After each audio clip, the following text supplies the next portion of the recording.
संपूर्ण महाराष्ट्राच्या राज्याच्या राजकारणातली सर्वात मोठी धक्कादायक बातमी, सर्वात मोठी कारवाई. अखेर मुख्यमंत्र्यांना बसला मोठा दणका.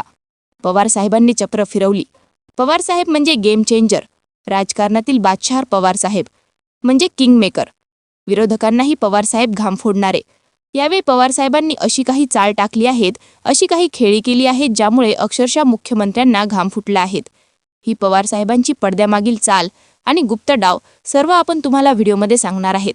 फक्त पूर्ण शेवटपर्यंत व्हिडिओ बघा, कारण की व्हिडिओच्या शेवटी आपण पवार साहेबांनी आत्तापर्यंतच्या राजकारणामध्ये जो अनुभव घेतला त्यानुसार यावेळी काय डाव टाकला आहेत आणि पडद्यामागे नेमकं काय शिजतंय याचा सर्वात मोठा धक्कादायक खुलासा पण तुमच्यासमोर आणला आहेत. त्यामुळे तुम्हाला पूर्ण हा व्हिडिओ शेवटपर्यंत बघावाच लागेल. त्यावेळेस नेमकं चाललंय काय हे तुम्हाला समजणार आहेत. सध्या महाराष्ट्रामध्ये अजितदादांच्या अपघातावर प्रश्न उपस्थित केले जात आहे. काही लोक म्हणताय की हा घातपात आहेत, तर काही जण म्हणताय की यामध्ये राजकारण केलं जात आहे, हा अपघात आहेत. परंतु नेमकं सत्य काय आहे याचापर्यंत महाराष्ट्रासमोर आलं नाही. या सर्वमध्ये पवार साहेब मात्र शांत दिसत आहेत. वाढत्या वयामुळे आता शारीरिक परिस्थिती थोडी कमजोर झालेली आहेत, परंतु माइंड अजून सुद्धा मजबूत आहेत आणि राजकारणाचे डाव पडद्यामागून चालू आहेत. हा गुप्त डाव पवार साहेबांचा काय आहेत मी तुम्हाला पुढे व्हिडिओत सांगणार आहेत. फक्त पूर्ण बघा, अजिबात अर्धवट व्हिडिओ सोडू नका, शेवटपर्यंत बघत रहा. कालच रोहित पवारांनी सांगितलं की पवार साहेब काही बोलत नाही, याचा अर्थ असा नाही की पवार साहेबांचा आम्हाला सपोर्ट नाही. दिल्लीमध्ये जी पत्रकार परिषद झालती ती पवार साहेबांच्या बंगल्यावरच झाली होती. त्यामुळे प्रत्यक्ष जरी पवार साहेब पुढे आलेले नसले तरी पाठीमागून मात्र सपोर्ट करीत आहेत. अजित पवारांना न्याय मिळावा, अजित पवारांच्या विमान दुर्घटनेची पारदर्शकपणे चौकशी व्हावी अशी संपूर्ण महाराष्ट्राची मागणी आहे. त्यासाठी काल काही बारामतीकर, रोहित पवार तसेच इतर काही सहकारी बारामती पोलीस स्टेशनला गुन्हा नोंदवण्यासाठी गेले असता पोलिसांनी गुन्हा दाखल करून घेतला नाही. आपल्या दादांना न्याय मिळाला पाहिजे यासाठी रोहित पवार संघर्ष करीत आहे. दादांच्या अपघाताचा प्रश्न विधानसभा, लोकसभा सर्वत्र मांडण्यात येणार आहेत. लोकसभेमध्ये शरद पवार गटाचे 9 खासदार तसेच उद्धव ठाकरे गटाचे खासदार, काही काँग्रेसचे खासदार आणि एकनाथ शिंदे साहेबांचे खासदार यांना सुद्धा रोहित पवारांनी विनंती केली आहे. या सर्वांनी आपल्या दादांचा प्रश्न लोकसभेमध्ये मांडावा, सरकारला जाब विचारावा. यामध्ये नेमकं चाललंय काय, का बरं इतका तपास मंदगतीने चाललेला आहे, ब्लॅक बॉक्सचं काय झालं, ब्लॅक बॉक्सचा डाटा कव्हर झाला का, ब्लॅक बॉक्स सुरक्षित आहेत का, त्याबद्दल अजूनही काही सांगितलं गेलं नाही. कालच मुंबईमध्ये सीआयडीने सुद्धा पत्रकार परिषद घेतली आणि योग्य दिशेने तपास चालू आहे असं त्यांनी सांगितलं. नेमकं दादांचा अपघात आहेत की घातपात आहेत या दोन्ही दृष्टिकोनातून सीआयडी तपास करीत आहे, अशा प्रकारे सीआयडीच्या प्रमुखांनी सांगितलं. नेमकं या तपास यंत्रणा कोण्या मोठ्या नेत्याच्या किंवा कोणी मोठ्या व्यक्तीच्या इशाऱ्यावर काम करीत आहे का, असा सुद्धा प्रश्न संपूर्ण महाराष्ट्राला पडलेला आहे. संपूर्ण महाराष्ट्राला सत्य समजलं पाहिजे आणि नेमकं दादांसोबत काय घडलं याचा खुलासा झाला पाहिजेत. घातपात असो किंवा अपघात असो, जे पण काही घडलं ते महाराष्ट्रासमोर आलं पाहिजे. तुम्हाला काय वाटतं, अपघात की घातपात, हे लगेच कमेंट करून सांगा आणि आपल्या दादांसाठी व्हिडिओला एक लाईक झालाच पाहिजे. सध्याची राजकीय परिस्थिती बघता अजित पवार गटाचे काही नेते या अजितदादांच्या अपघातावर काहीच बोलत नाही. कालच सुनेत्राताई पवारांची अजित पवार गटाच्या राष्ट्रीय अध्यक्षपदी निवड करण्यात आली आहे. सुनेत्राताई पवारांना पत्रकार परिषदेत सुद्धा जास्त बोलू दिलं गेलं नाही. सुनेत्राताई पवारांना फक्त पुढे दाखवायचं आणि बाकी पक्ष मात्र दुसरेच नेते सांभाळीत आहे असं बघायला मिळतंय. मात्र पवार साहेब आता असा खतरनाक डाव टाकणार असून थोड्या दिवसांमध्ये सगळं काही आपल्या ताब्यात घेणार आहेत.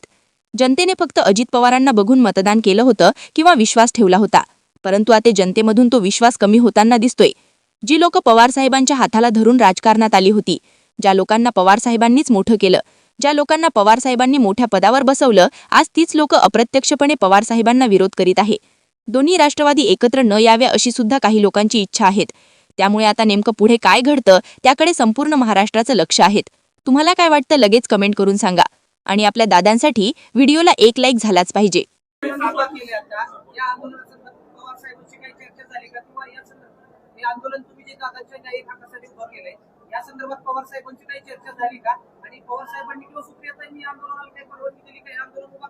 एक तर तुम्ही समजून घ्या, हे आंदोलन रोहित पवारचं नाहीच आहे आणि हे आंदोलन पण नाहीये. आम्ही न्याय मागण्यासाठी प्रयत्न करत आहोत, FIR करण्याचा प्रयत्न तिथं करतोय आणि खऱ्या गोष्टी लोकांसमोर याव्यात यासाठी मी असेल, हे सर्व मंडळी असतील, बाकी त्यांच्या पक्षातले काही लोक असतील आणि अशा पद्धतीने सगळेच लोक आपापल्या लेवलला तिथं प्रयत्न करत आहेत. फक्त हे करत असताना, इन्व्हेस्टिगेशन आमच्या लेवलवर करत असताना कागदपत्र बऱ्यापैकी सोशल मीडिया आणि तुमच्या माध्यमातून मी लोकांसमोर आणले म्हणून माझी चर्चा आहे. ठीक आहे, माझी चर्चा नाही, हे सामान्य लोकांची इच्छा आहे की दादांना न्याय मिळाला पाहिजे आणि म्हणून हे वातावरण त्या ठिकाणी कुठेतरी आता या लेवलला आलंय की त्याची दखल हे केंद्र सरकारला सुद्धा आता घ्यावी लागते.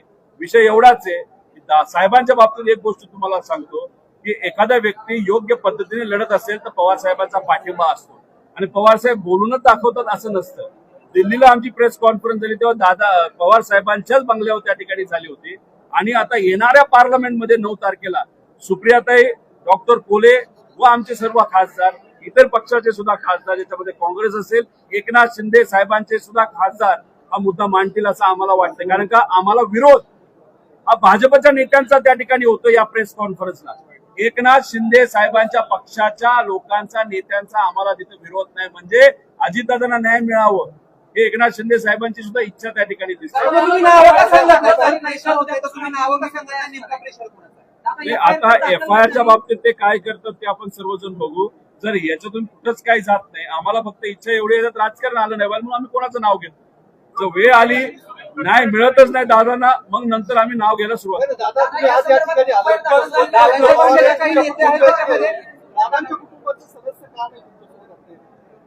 ते त्यांच्या लेवलवर लढतायत ना. जयली तिथं इच्छा व्यक्त केली, आम्ही त्यांच्या कुटुंबातला आहोत, आम्ही पण त्यांच्या जवळ होते. त्यानंतर सुमित्रा काकींनी सीबीआयकडे एन्क्वायरी देण्यात यावी असंही तिथं पत्र दिलेलं आहे.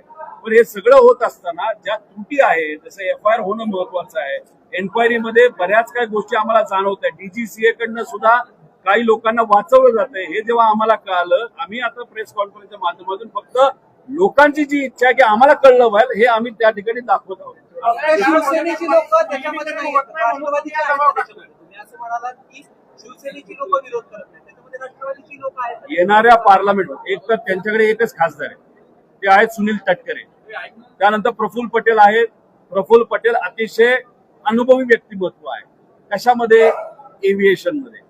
आम्ही ज्या पद्धतीने इथे लढतोय, डॉक्युमेंट आणतोय, त्यांचे जुने कॉन्टॅक्ट आहेत. त्यांनी आम्हाला जर मदत केली असती तर आम्हाला आवडलं असतं. 4-5 कागद आम्हाला दिली असते, नाही लढा तुम्ही चांगलं करते, पण त्यांच्याकडनं अजूनपर्यंत झालं नाही. उद्या कदाचित होईल. विषय तो नाही. विषय त्यांच्याकडे एकच खासदार आहे, ते मुद्दे मांडतील नाही मांडतील हा वेगळा विषय. आमच्याकडे 8 खासदार आहे. आम्ही आमच्या लेवलला बांधू, काँग्रेस मांडेल, त्यानंतर एकनाथ शिंदे साहेबांचे पक्ष मांडेल, उद्धव ठाकरे साहेबांचा पक्ष त्या ठिकाणी मांडेल, तृणमूल काँग्रेस त्याचं मांडेल, इतरही राज्यातले जे इतर नेते, जसं आप पार्टी सुद्धा उद्या जाऊन हा मुद्दा त्या ठिकाणी मांडणार आहे. त्यामुळे पार्लमेंटमध्ये बरेच लोक मुद्दे घेतील आणि त्याच्यात ते एव्हिएशन मंत्री आहेत ते त्या पदावर राहिलेच नाही पाहिजे. कारण त्यांच्या पार्टीच्या प्रमुखाचं आणि VSRचं आर्थिक संबंध आहेत हे सिद्ध झालेलं आहे. त्यामुळे त्यांचा राजीनामा सुद्धा मागितला जाईल असं आम्हाला वाटतं. थोडक्यात राष्ट्रवादीचा पाठिंबा रोहित पवारांना संपूर्ण पक्षाला नाही असं त्यातून सिद्ध होतं. त्याच्यातून राष्ट्रवादी माहिती आहे. रोहित पवार गळून आहे. रोहित पवार कोण आहे? रोहित पवार कार्यकर्ता आहे, नातेवाईक आहे. रोहित पवारचं काही घेणं देणं नाही. रोहित पवार आणि रोहित पवाराबरोबर या राज्याचे 11 कोटी लोक फक्त एवढंच मागतायत, आम्हाला न्याय द्या अजितदादांना. इन्व्हेस्टिगेशन नीट झालं पाहिजे, टेक्निकल अँगल पण बघा आणि क्रिमिनल अँगल पण बघा. त्यामुळे रोहित पवार हे महत्वाचं नाही, नाही तर आम्ही सर्व महत्वाचं नाही. काय महत्वाचे? दादांना न्याय मिळाला पाहिजे. पण ज्या ज्या घटना घडत चालल्यात, आम्ही जे बोलत चाललोय, दुर्दैवाने त्या गोष्टी घडत चाललेल्या आहेत आणि त्याच्यावरच आम्हाला शंका वाढत चालली आहे की इन्व्हेस्टिगेशनवर कोणाचा तरी दबाव असल्यामुळे इन्व्हेस्टिगेशन योग्य दिशेने जाते.